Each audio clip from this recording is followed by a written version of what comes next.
1억. 1억까지 가는데 걸린 시간은 15년. 자, 여러분, 없던 가치를 15년이 지나서 1억으로 만들 수 있다면, 이게 가능하다면 해봄직해요, 안 해요? 근데 우리가 비트코인을 지금부터 하려고 하니 비트코인이 너무 비싸. 그래서 한 개를 사기가 쉬워요, 안 쉬워요? 쉬워요. 어렵지. 본인이 좀 쉽다고. 네. 어려워요. 이 한 개가 지금 현재 8천만 원, 8,500만 원, 9천만 원, 8,500만 원. 이거 한 개 사기가 쉽지가 않아 일반 사람들이. 그러니 그 코인 말고 우리가 채굴한 코인을 1억으로 만들자는 거예요. 그럼 그게 가능해? 이게 이제 중요한 거겠죠? 그게 가능한지 여러분들이 확인이 되면 이거 한번 도전해보고 싶지 않으세요?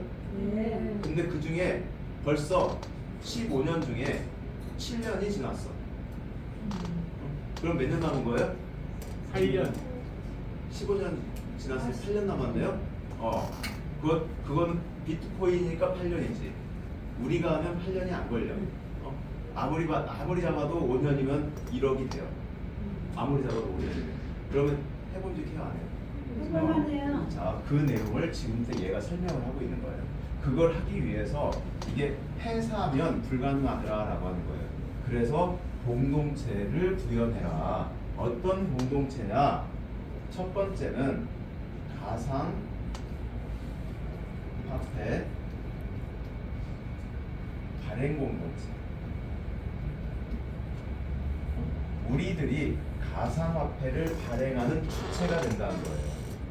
화폐 발권자가 되는 거예요. 즉 비트코인을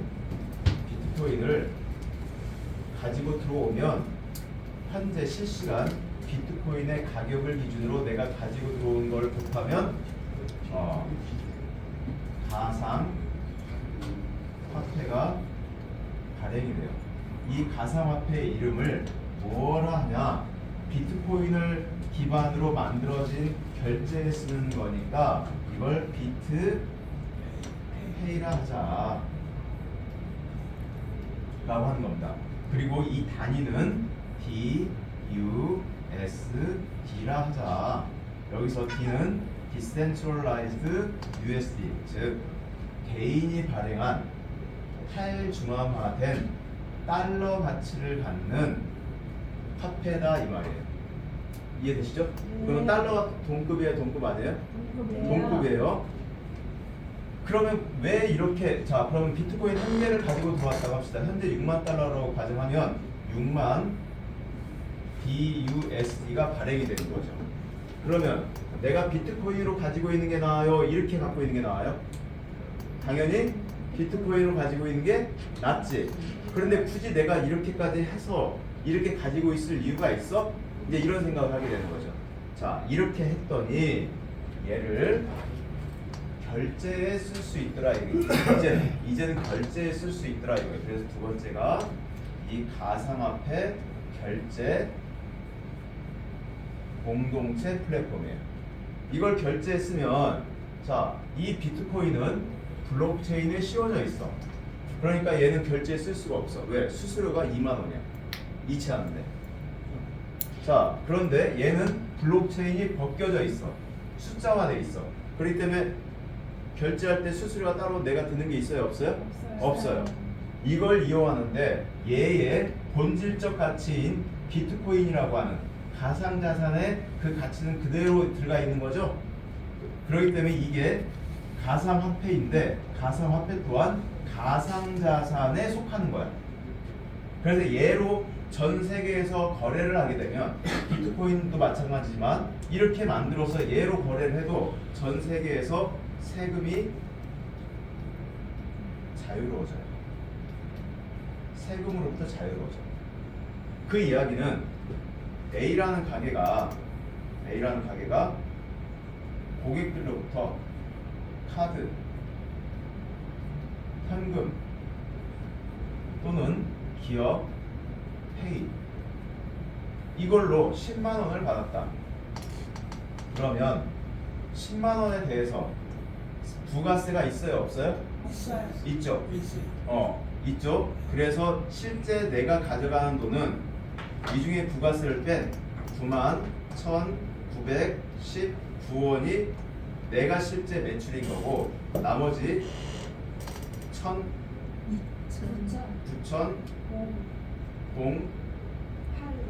아니에요. 1 0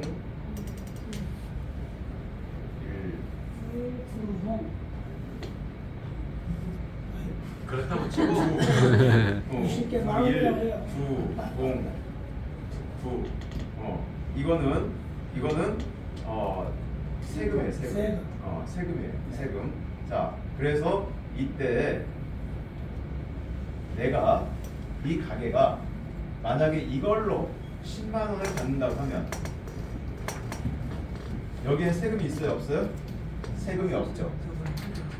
10만 원을 받는다고 하면 이게 오로지 내 수익이 되는 거야. 그러면 내가 부가세만큼 이득이 됐어요, 안 됐어요? 이득이 됐죠. 그러면 이 A라는 가게 입장에서는 이걸로 받는 게 좋아요, 이걸로 받는 게 좋아요? 이걸로 받는 게 훨씬 낫죠. 그죠? 그런데 문제는 얘네들인 거야. 즉 이렇게 바꿔서 이걸로 쓰는 사람들, 이 쓰는 사람들은 혜택이 있어요, 없어요? 혜택이 하나도 없지. 자, 카드는 한 달 무이자 외상이라는 주지. 기업 페이는 내가 결제했더니 1.5% 캐시백 해줘. 그런데 내가 이걸로 썼더니 혜택되는 게 아무것도 없어. 그럼 내가 이걸로 쓸 일이 없다.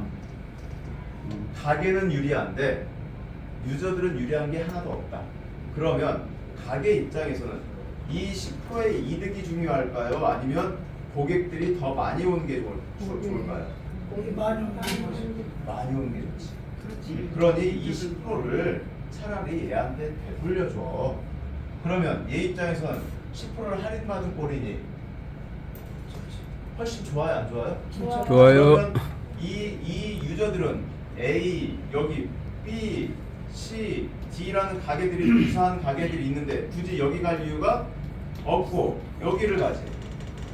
그러니까 매출이 늘어나니까 훨씬 유리하죠.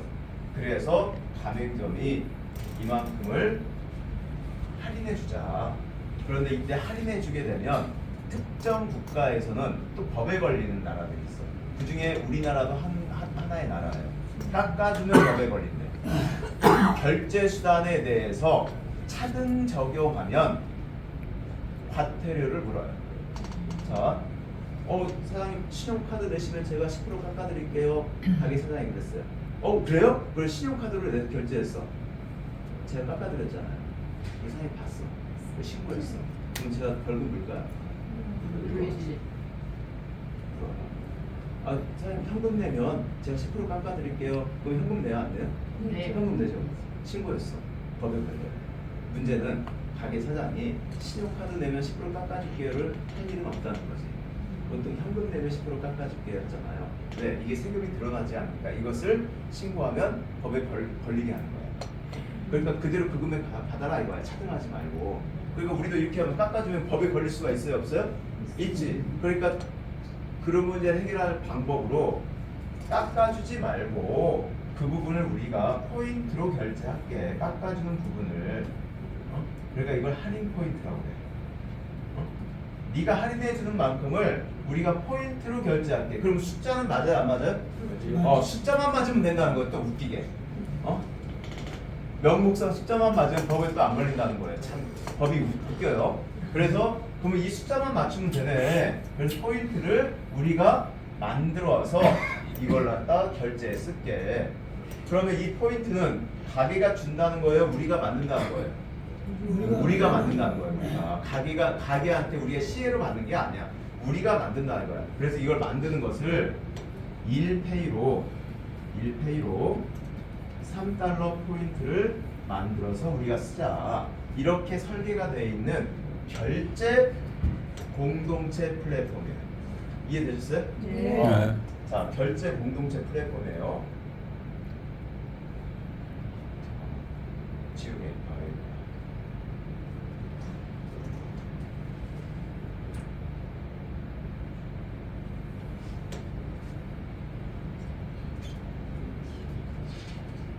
그러면 다시 자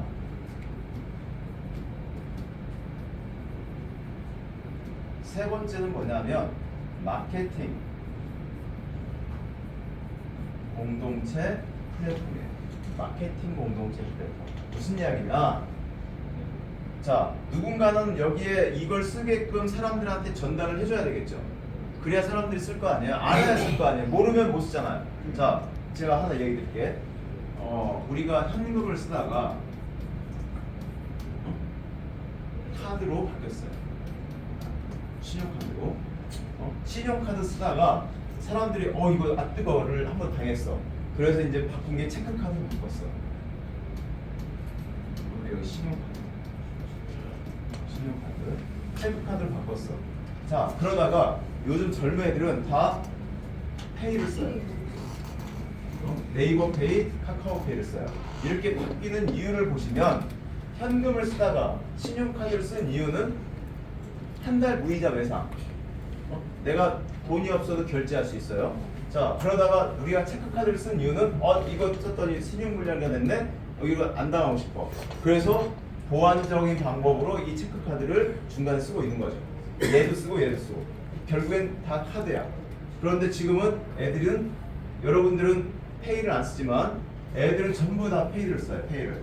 그러면 왜 페이를 쓰냐? 얘는 1.5%를 캐시백 해줘. 이게 얘네들보다 월등히 뛰어나. 얘 체크카드 얘 같은 경우 페이랑 똑같은데 얘는 0.3% 캐시백 해줘요. 0.3%. 이유는 뭐냐면 이 체크카드는 은행이 발급한 거예요. 은행이 발급해서 쓰는데 은행의 이자가 예금 이자가 한 3.6%네. 그래서 0.3% 해주는 거예요. 결제 수수료 0.3%. 그럼 1년이면 약 한 3.6% 되거든. 그런데 이 페이는 왜 1.5%를 해주느냐? 자, 은행에 있는 돈을 기업으로 가지고 넘어가야 돼. 저도 지금 현재 카카오페이에 한 170만 원 들어있더라고. 즉 페이 회사에 돈을 넣어놓고 은행에 있는 돈을 넣어놓는 거예요. 왜 쓰려고? 그렇게 쓰면 1.5%를 캐시백 해주니까. 그럼 연간으로 따지면 이게 연 18% 이익이야. 이자로 따지면. 그러면 여러분 같으면 뭘로 써요? 이걸로 쓰고 싶죠? 근데 쓰는 방법을 알아야 몰라요? 몰라요. 그러니까 안 쓰는 거야. 근데 누가 가르쳐주면 깔고 쓰는 거 보니까 너무 쉽네. 그럼 그 다음부터 그거 써요? 안 써요? 쓰죠. 그러면 누군가 알려준 사람도 뭔가 이득이 있어야 알려줄 거 아니야. 근데 알려준 사람한테 이득되는 게 지금 현재 없어. 그러니까 굳이 알려줄 이유 있어요? 없어요? 필요가 없는 거지. 그냥 모르는 사람 모르는 대로 쓰고 아는 사람만 써. 이렇게 되는 거지. 안 알려줘. 뭐 수익이 따로 없어. 그런데 수익이 따로 있다면 제가 바로 알려드리지. 그래서 사람도 바로 알려주고 다 알려주고 할 거 아니에요. 자, 이때 이 마케팅 공동체라는 건 이제 이 페이 시대가 미래는 가상화폐 결제 시대로 넘어가는 그 첫 번째 시도가 바로 페가뱅크가 하고 있는 거예요. 이때 이 1페이 내가 $3 포인트를 충전했던 이 1페이